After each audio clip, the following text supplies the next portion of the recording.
গাছের থেকে একটা এঁচড় পেড়ে নিয়ে এসেছি। এঁচড়টা এবার মাঝখান থেকে 2 টুকরো করে কেটে তারপরে এটা সরু সরু করে টুকরো করে নেব। এঁচড়ের মধ্যে যে আঠাগুলো ছিল সেগুলো পরিষ্কার করে এঁচড়টাকে খুব সুন্দরভাবে খোসা ছাড়িয়ে কেটে নিয়েছি।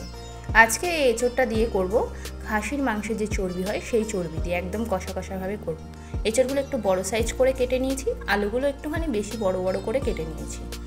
এঁচড়গুলো এখন সব প্রেসারে দিয়ে দিচ্ছি। একটা সিটি পড়ার সঙ্গে সঙ্গে কিন্তু প্রেসারটা অফ করে দেবো। আর প্রেসারটা নামিয়ে সিটির ভাপগুলো তুলে তার মধ্যে থেকে এঁচড়গুলো আর আলুগুলো সব বের করে নেব। এঁচড়ের সাথে আলুও দিয়ে নিয়েছি, অল্প নুন দিয়ে একটা সিটি দিয়ে নামিয়ে নিয়েছি। এঁচড় আর আলুগুলো কিন্তু আলাদা করে নিয়েছি, আলুর মধ্যে নুন আর হলুদ দিয়ে মাখিয়ে নিচ্ছি। এবার মশলার মধ্যে নিয়ে নিয়েছি আদা, জিরে, পেঁয়াজ, রসুন, তার সঙ্গে নিয়ে নিয়েছি লঙ্কার গুঁড়ো আর হলুদ গুঁড়ো। একসঙ্গে একটুখানি ভালো করে জল দিয়ে গুলে রেখে দিচ্ছি। কড়াইতে সাদা তেল দিয়ে তেলটা গরম করে এর মধ্যে প্রথমে আলুগুলো ছেড়ে দিয়ে আলুগুলো খুব ভালো করে ভেজে নেব। আলুগুলো আলাদা করে ভেজে নেব। আর এখানে দেখো খানিকটা পরিমাণ নিয়ে নিয়েছি খাসির চর্বি।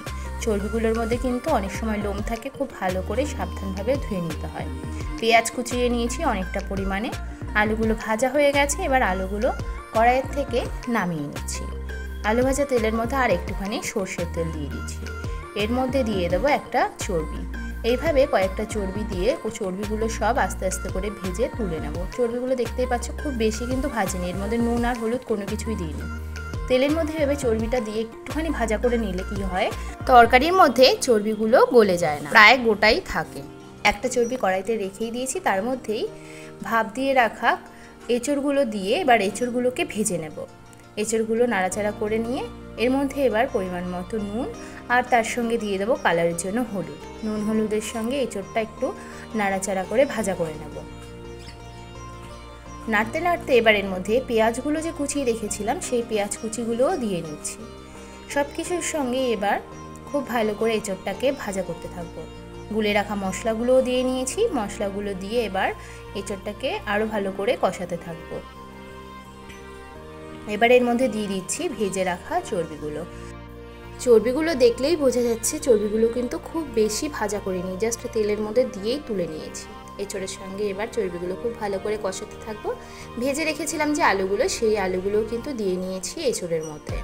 নাড়াচাড়া করতে করতে এঁচড়টার সঙ্গে খুব ভালো করে কষিয়ে নেব। আর এঁচড়টা যেহেতু আজকে কষা কষা রান্না করব, তার জন্য অল্প পরিমাণে জল দিয়ে নিলাম।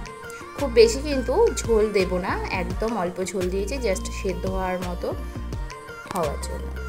এঁচড়টা যখন ভাপ দিয়েছিলাম তখন কিন্তু একটা সিটি দিয়েছি, যেহেতু কষা করব তার জন্য কিন্তু একটা সিটি দিয়ে নিয়েছিলাম। এমনি এঁচড়ের তরকারি করার সময় কিন্তু একটা সিটি পড়ার আগেই নামিয়ে নিতে হয়। এঁচড়ের তরকারিটা পুরোপুরি রেডি হয়ে গেছে, এবার নামিয়ে নিয়েছি। খুবই সুন্দর কষা কষা হয়েছে এই এঁচড় আর চর্বির তরকারিটা। এইভাবে রান্না করলে চর্বিগুলো গোটা গোটাই থাকবে। তাহলে বন্ধুরা বাড়িতে একবার ট্রাই করে নাও, খুবই ভালো লাগবে। ভিডিওটা এখানেই শেষ করছি, দেখা হবে পরবর্তী ভিডিওতে। সকলে খুব ভালো থেকো।